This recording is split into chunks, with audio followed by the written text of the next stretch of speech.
Hola, ¿qué tal? Bienvenidos a los encuentros TCM Cinema al Día, este lugar en el que no vemos películas, es el Festival de Cine, pero aquí no se ven películas, sino que aquí conversamos sobre las películas que hemos visto. Y hoy vamos a conversar sobre las películas y con los equipos de una película rusa, de 2 títulos franceses y de un documental argentino. Como siempre, vamos a recibir a todo este talentazo, a todos estos equipos, con un fortísimo aplauso. ¿Qué tal? Buenas tardes. Muchísimas gracias por venir. Nuestra primera película de hoy es una producción rusa que se ha presentado en Perlas. Se titula Loveless, es su título en inglés. Sin amor, se va a titular aquí en España porque tiene un estreno próximo. Es la última película de Andrei Zhuangzi, un director muy conocido que se ha hecho internacionalmente famoso por Leviatán. Y nos acompaña, no su director, sino nos acompaña su pareja protagonista. Él es Alexei Rosen y ella es Mariana Spivak. Los dos interpretan a un matrimonio en fase de ruptura. Alexander, habías trabajado ya antes con Andrei. Tú has debutado, has debutado en su cine con esta película.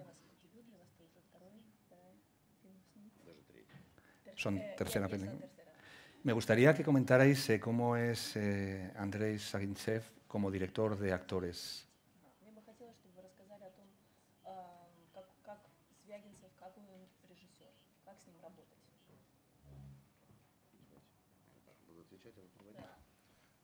Звягинцев, как режиссер, очень требовательный в первую очередь к самому себе и к тому материалу, к той идее, к той задумке, которую он собирается воплотить. Звягинцев es un director muy estricto. En primer lugar, él es estricto hacia sí mismo y hacia la idea que quiere transmitir. Он очень подробно готовится к началам съемочного периода и очень хорошо знает, во всяком случае, чего бы ему не хотелось видеть от актеров. Вот. А с точки зрения уже работы с актерами, он невероятно тонкий, чуткий человек, режиссер. Ну, с ним очень удобно, с ним очень комфортно работать актером. Él se prepara muy minuciosamente para el rodaje y él sabe muy bien, por lo menos, lo que él no querría ver. Para trabajar con él como director, nosotros como actores, yo diría que está muy bien, nos sentimos muy cómodos, porque él sabe, él es una persona muy empática, que es muy fácil de entenderse con él. Mariana, ¿cómo ha sido tu experiencia con él?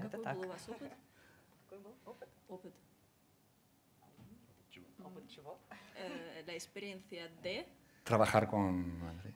Работать со Звягинцевым. Ну, это очень интересно, потому что в нашем кинематографе, к сожалению, не все режиссеры имеют возможность репетировать перед тем, как снимать. И поэтому в случае работы с Андреем Петровичем у нас была возможность репетировать перед съемкой несколько раз. Было много дублей, и были варианты, и не было спешки, поэтому это было очень интересно. Era una experiencia muy interesante. En nuestro cinematógrafo, no todos los directores tienen posibilidad de hacer ensayos antes del rodaje. Y nosotros sí que tuvimos esta experiencia, que podríamos ensayar antes. Hemos hecho muchas tomas y en ese sentido podría decir que era una experiencia muy interesante. Loveless, Sin amor, cuenta la historia de un matrimonio, ellos dos, en fase de descomposición, en fase de divorcio, cuyo hijo de repente desaparece. Un drama sobre el matrimonio, sobre una sociedad detrás y sobre la falta de amor en este matrimonio. Vamos a verlo. Отдыхаем. Тебе-то что? Ничего. Это квартиру смотреть. Вещи прибери свои. А что, подаете? Разводимся. Вон уже отсюда! отсюда, нахуй! Что ты здесь трешься? Ведь все уже, все! Да я такое же право имею, как ты! Да имеешь, ты имеешь, все, так и так получишь! Езжай, насколько можешь.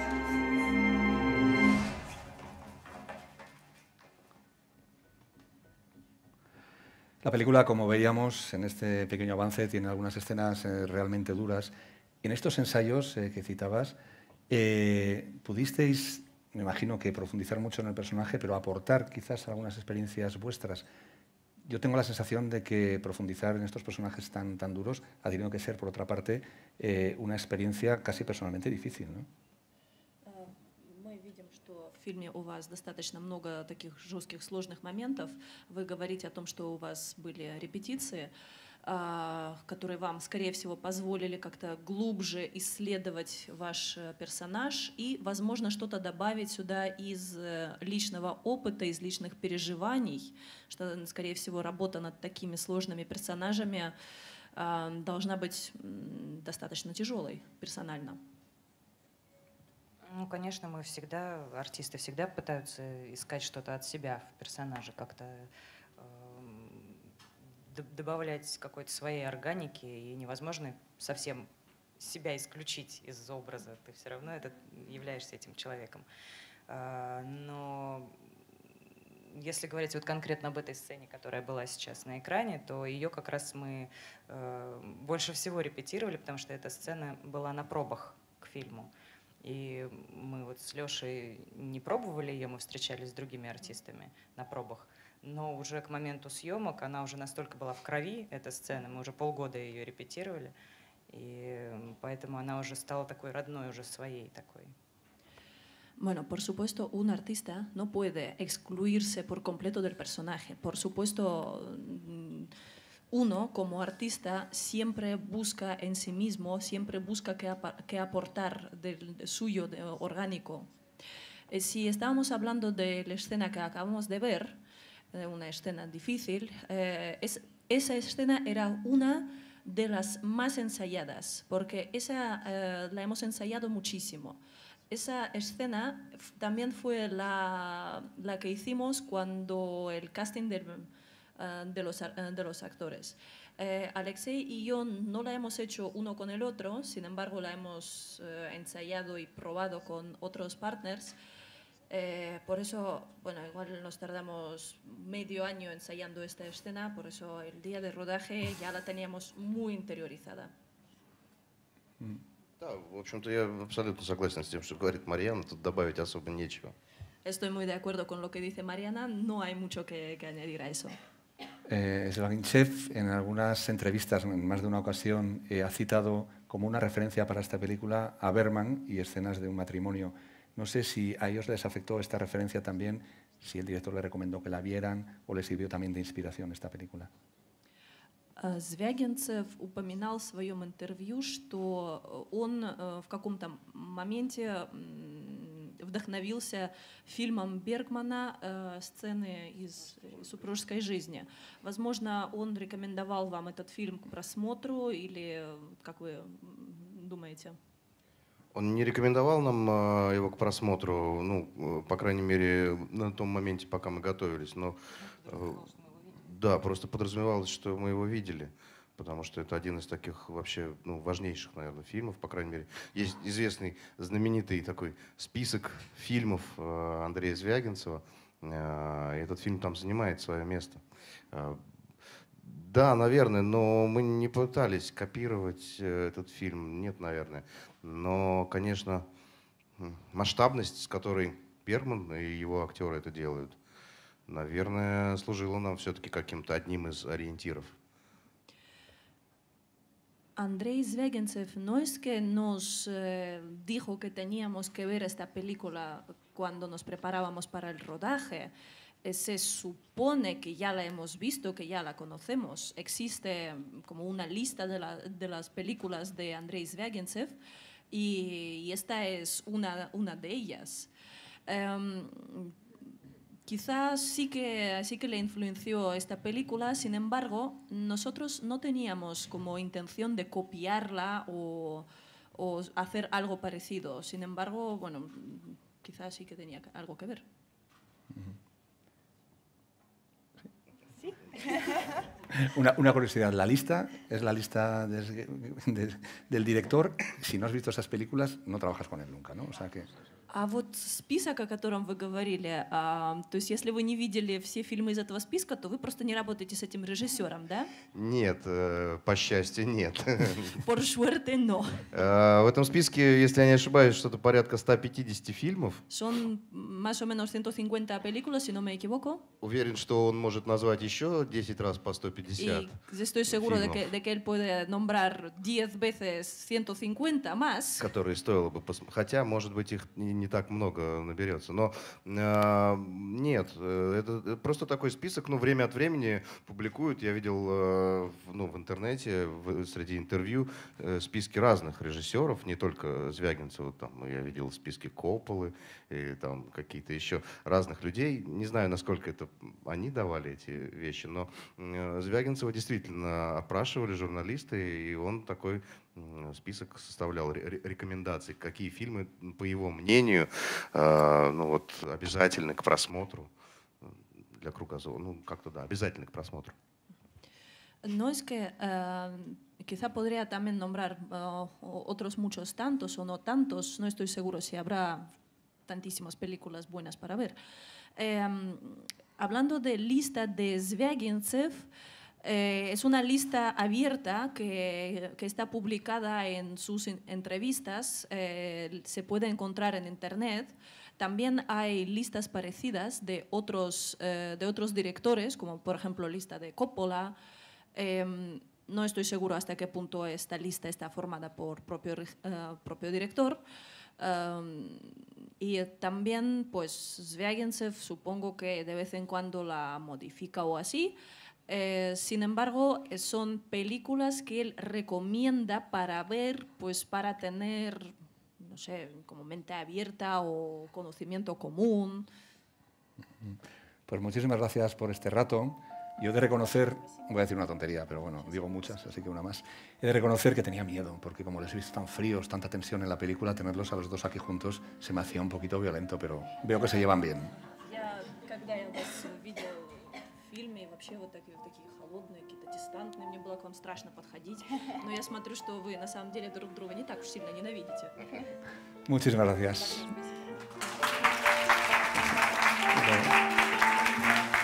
Muchísimas gracias. Muchísimas gracias. Bueno, pues en nuestra segunda parada de hoy es una película francesa que se presentó anoche en la sección Nuevos Directores. Se titula Les Semeurs, El Sembrador, y ella es su directora, Marine Francen. Les Semeurs, una historia de época, Marine, que creo que está inspirada en un librito que la protagonista de la película, ahora de la película, escribió a los 80 años contando lo que había ocurrido en 1850 en su aldea. ¿Cómo descubriste este libro? ¿Cómo descubriste esta historia?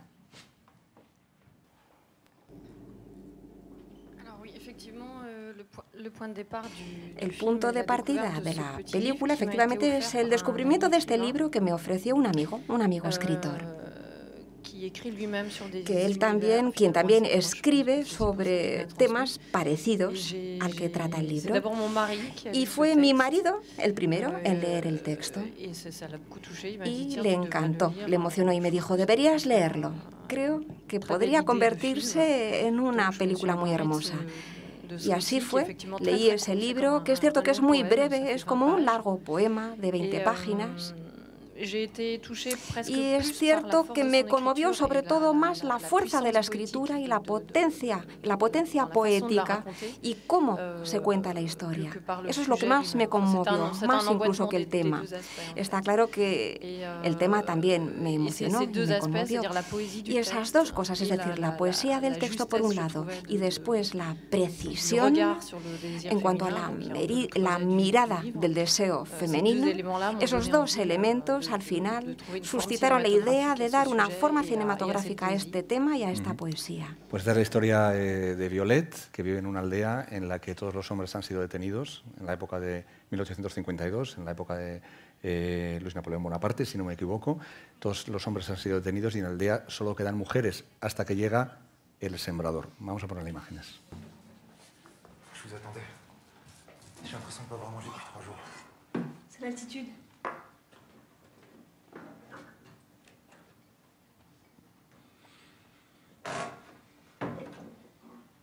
J'ai oublié ce que vous m'avez dit hier. Vous venez d'où exactement? Vous avez pas oublié, je vous l'ai pas dit. Mais vous vivez en France? Merci. Depuis quelques mois, j'habite nulle part.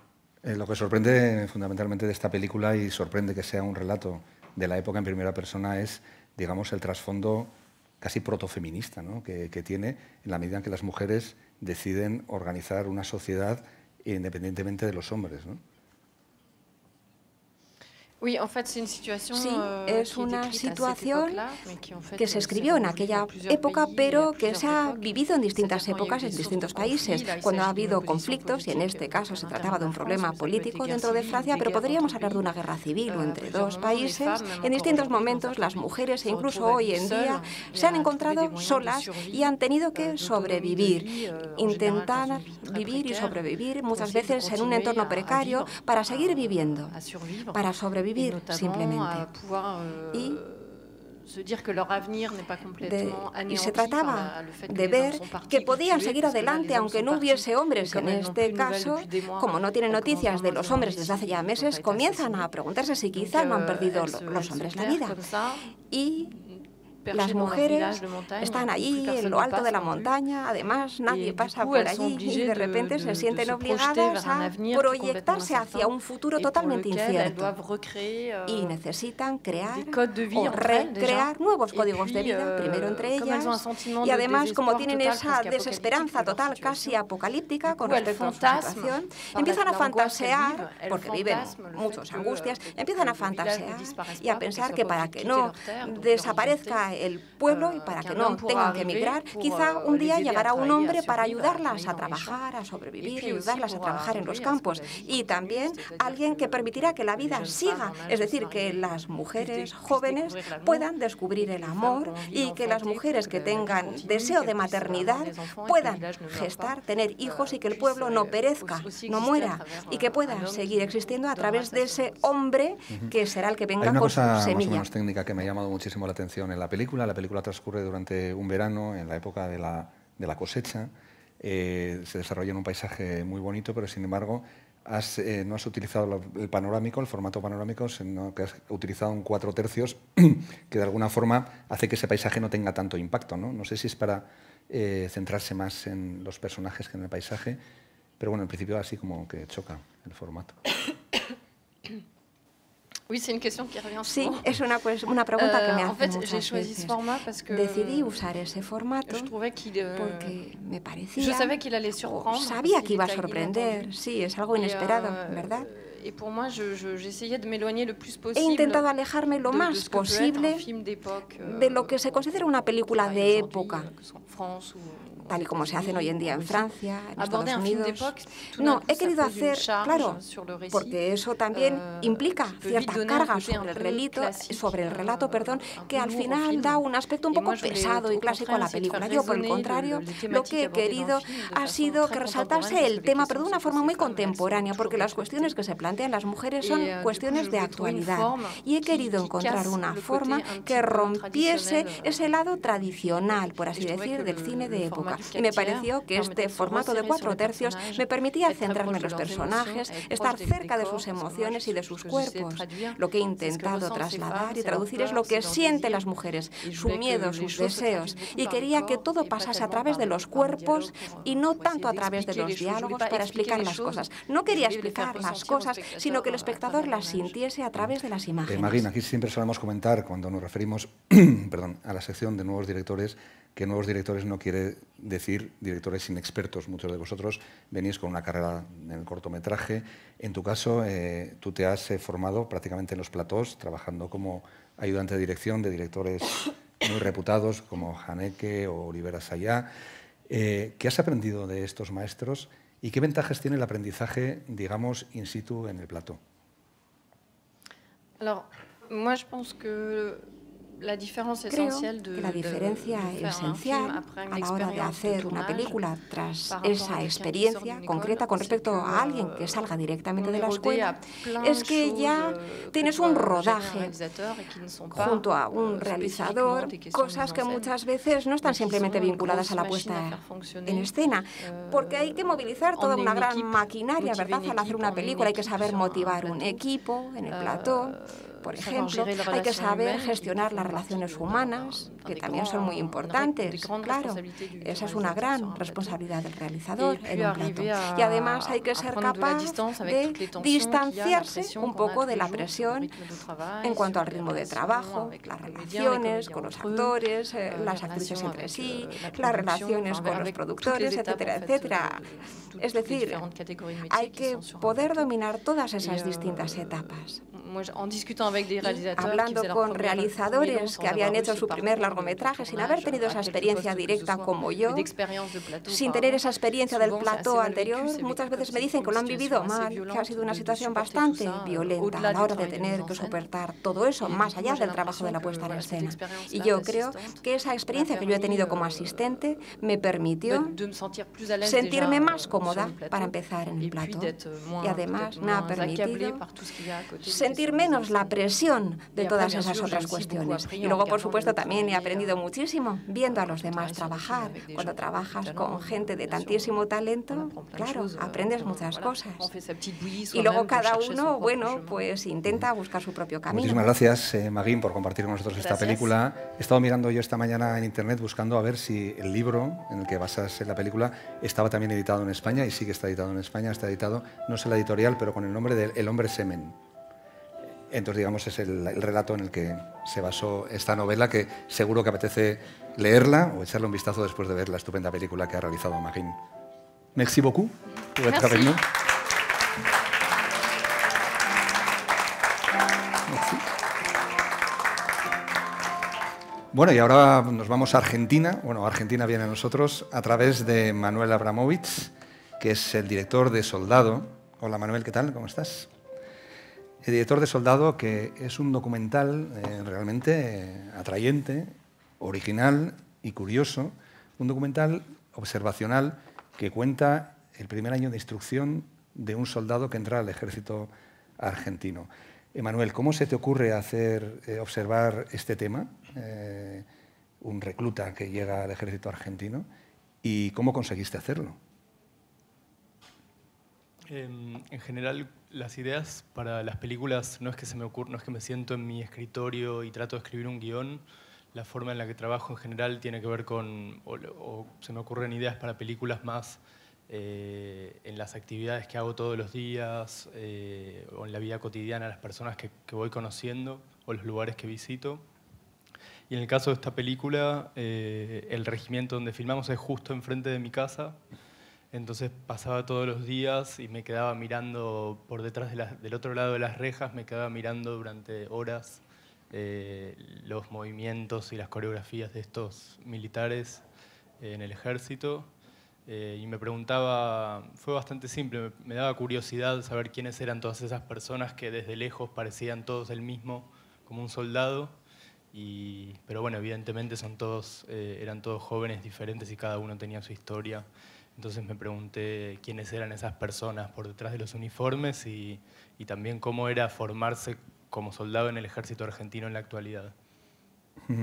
Como decíamos, la película sigue el camino del primer año de reclutamiento, de instrucción de un soldado que además forma parte o quiere formar parte de la banda musical, tocando el tambor además. Vamos a verlo. A comer la comida del cuartel. A comer la comida del cuartel. Tócalo ahora, rancho.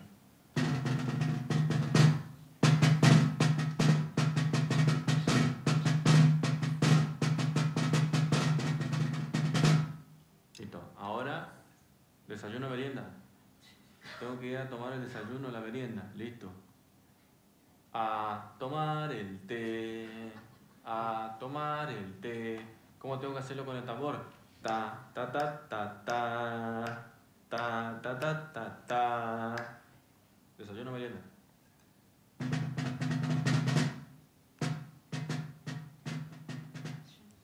Bueno, pues veíamos quizás una de las partes más curiosas del documental, pero a mí me llama la atención tu aproximación. Tu aproximación es como si estuvieras viendo una gran obra de teatro, porque me da la impresión de que te interesa mucho la parte de representación que tiene todo esto, ¿no? Sí, totalmente.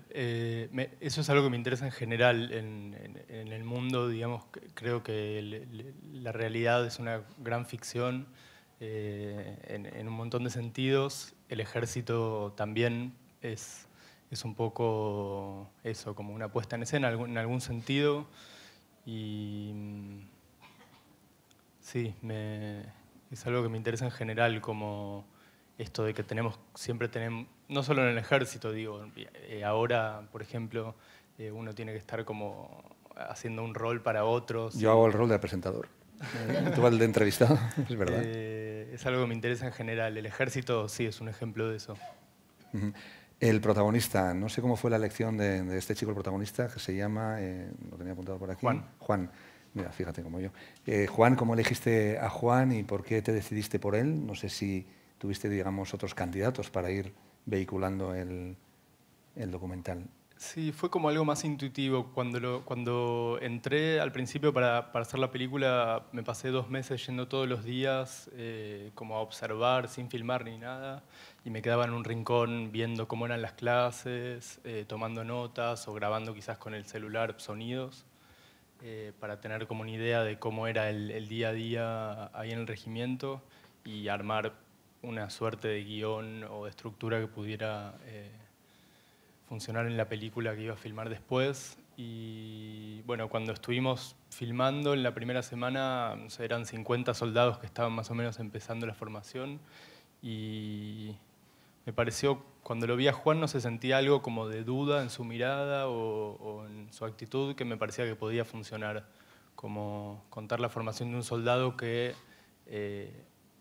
está convencido y tiene sus motivos por estar ahí, pero también algo en su mirada nos cuenta algo de dudas o de repreguntarse qué es lo que estoy haciendo, realmente quiero hacer esto, o me va a ir bien, lo lograré.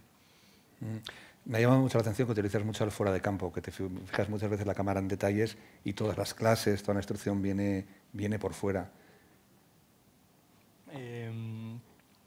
Sí, me gusta mucho trabajar con el sonido. Si bien mi formación es de director de fotografía y digamos vengo desde el mundo de la imagen, cuando empecé a dirigirme descubrí que el sonido me permitía contar y transmitir muchísimas cosas que no hacía falta que estuvieran en la imagen. Entonces es algo que me gusta mucho hacer, digamos, como dejar cosas fuera de cuadro. Si bien algunas cosas o personajes están dentro del cuadro, me gusta mucho también dejar muchos elementos fuera del cuadro y que el espectador o quien ve la película pueda imaginarlos como quiere. Sé que no tiene nada que ver, pero bueno, estas películas sobre instrucciones militares hay muchísimas, sobre todo en el cine americano, ¿no? Tienes La chaqueta metálica y películas de estas. Yo no sé si en algún momento te venían a la cabeza imágenes de estas pelis, no te digo para influirte, pero si las tuviste en algún momento presentes. Sí, sí, seguro. Ahí, digamos, como es inevitable como una película en el ejército que dialogue con muchísimas otras películas de temas parecidos. Mi curiosidad estaba como enfocada en saber quiénes eran esos chicos que decidían en 2016, en un país en donde el ejército no está activo, no es que es un país que está en guerras, qué hacían esas personas durante todos los días, cómo era su vida cotidiana y cómo era su formación. El tema técnico, ¿qué técnica utilizaste, cámaras, etcétera? En el sentido me imagino que el objetivo era pasar lo más desapercibido posible, ¿no? en estos sitios. Sí, totalmente. El equipo éramos 3 personas, a veces 4, cuando necesitábamos otro sonidista. Yo hacía la cámara, estaba Sofía Estrafase, con quien hago el sonido en mis trabajos, y una persona de producción, y un cuarto... un segundo sonidista a veces. Y sí, tal cual, tratábamos de ser bastante invisibles en la mayoría de los momentos, y en otros momentos había situaciones en donde ellos se prestaban de alguna forma a actuar para la película, como quizás no significa inventar escenas, sino a partir de lo que ellos hacían todos los días en el ejército, quizás había algunas cosas que yo les pedía repetir. Eso, por ejemplo, esta toma que vimos recién la hicimos 3 veces. La primera vez fue como la real donde él estaba aprendiendo y luego les pedí repetirlo, quizás corrigiendo alguna cosa que me parecía que podía funcionar mejor, tratando de acortar el texto, porque si no iba a ser imposible de cortar. Quería que la escena se contara en un solo plano y si duraba 5 minutos era imposible mantenerlo. Nada, es un trabajo como de puesta en escena en donde de repente los protagonistas de la película son las personas reales, no son actores, pero están de alguna forma actuando de sí mismos. Pues muchísimas gracias, Manuel, por esta película, por compartirla con nosotros y por Gracias. esta mirada, con lo que decimos siempre de estos documentales, que entran en una realidad a la que de otra manera nunca habríamos tenido acceso. Muchísimas gracias, Manuel, Gracias. y hasta la próxima.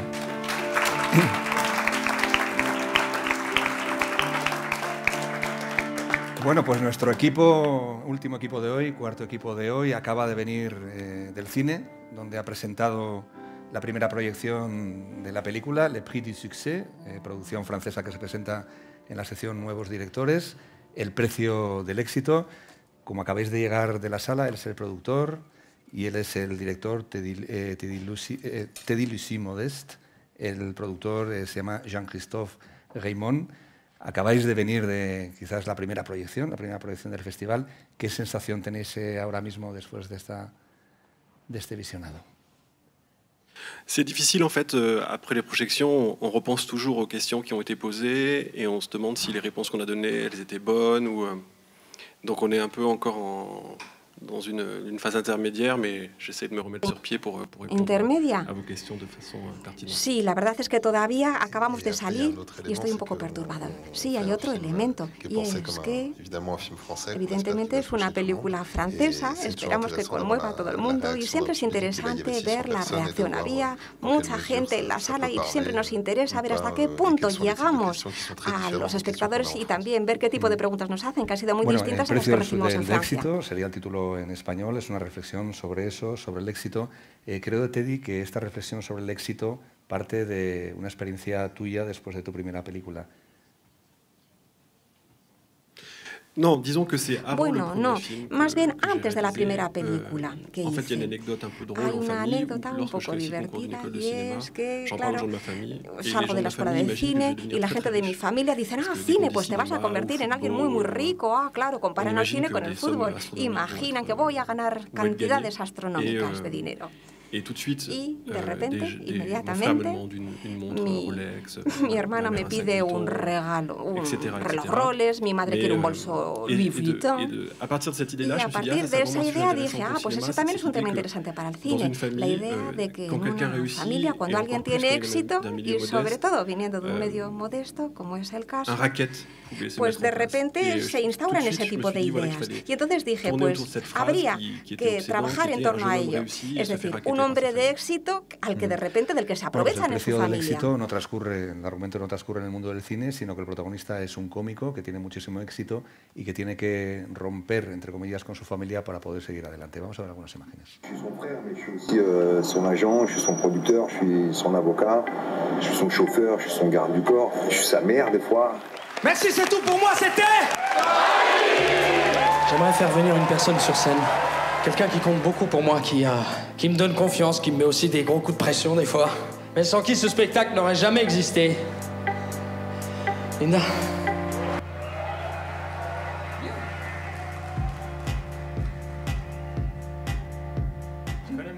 El protagonista es un cómico de origen magrebí o del norte de África.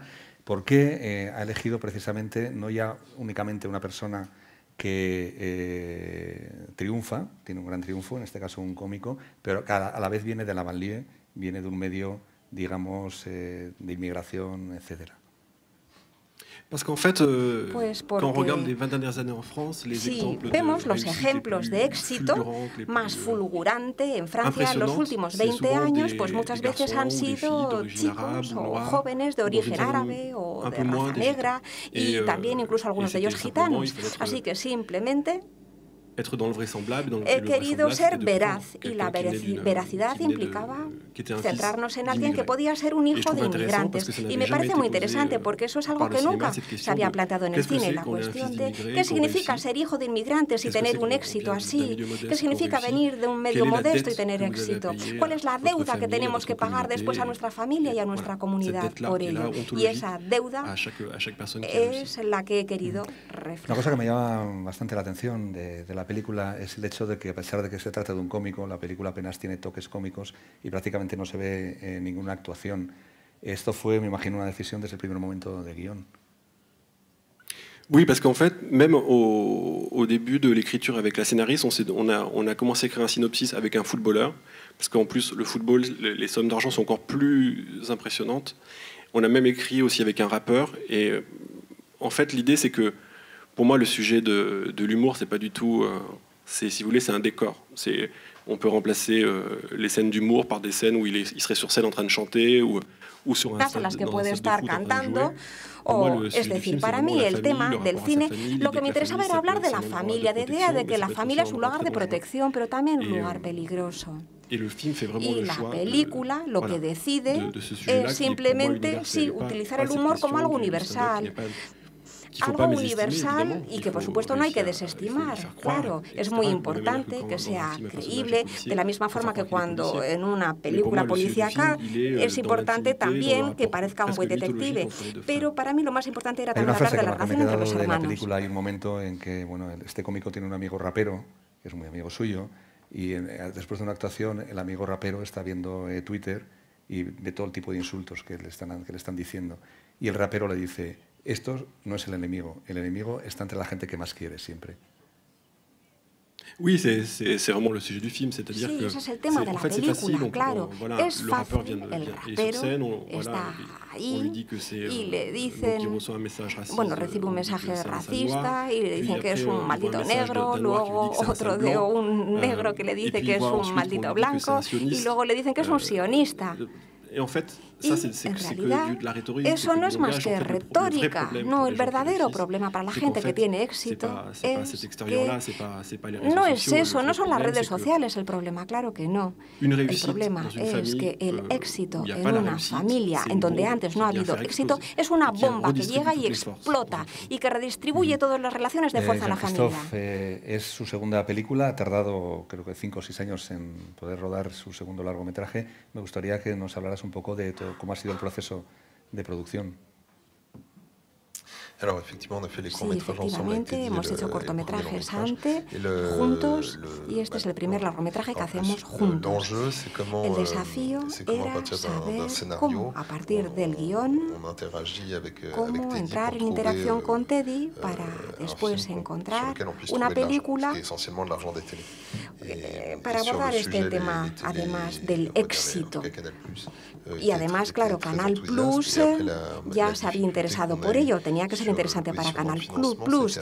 Y también, bueno, hubo problemas de financiación, pero también era muy importante el casting. Esto nos remite a la pregunta anterior, y es que necesitábamos a alguien, además, que fuese muy sólido, un actor, y entonces que llevase todo ese peso. Tuvimos que buscar primero ese actor y luego componer toda una familia. Y luego, en cuanto a la financiación, tuvimos suerte porque ya el guión era muy bueno y ya simplemente en base al guión pudimos avanzar muy rápidamente. Y luego necesitábamos un distribuidor, claro.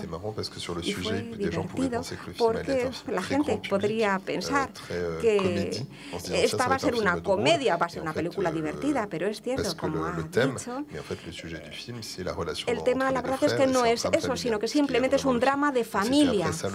Así que está claro que eso también fue un desafío de la producción, que todo quedase claro, para que la gente no se equivoque y no piense que va a haber una comedia, sino que es ese drama. Citabas al protagonista, Tahir Rahim, lo hemos conocido en películas como Un profeta. ¿Fue la primera elección desde un principio? No fue nuestra primera elección.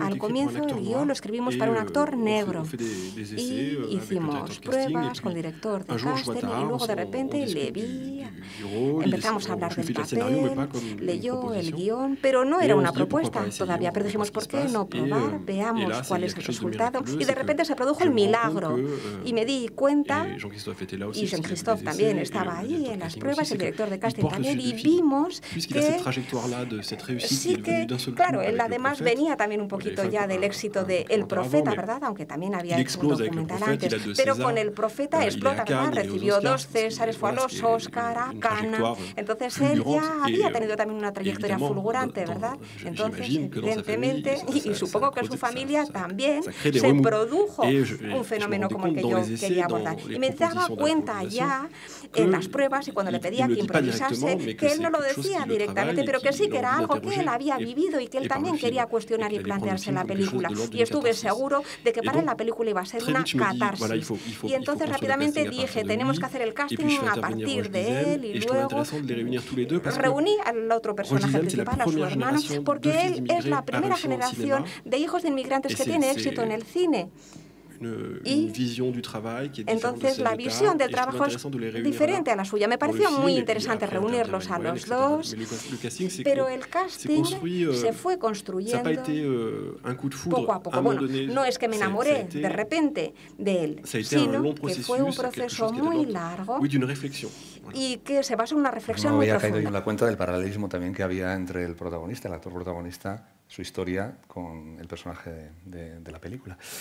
Pues muchísimas gracias por haber compartido con nosotros vuestra película y bueno, tengo la sensación de que hemos tocado muchísimos temas muy interesantes y temas fundamentales, ¿no? Hemos hablado de la familia, del matrimonio, del ejército, de la soledad de unas mujeres. Es como que cada día aquí se concentran todos los temas universales. En este pequeño sitio hablamos siempre de grandes cosas. A vosotros hasta siempre y a todos vosotros hasta mañana si queréis venir. Adiós.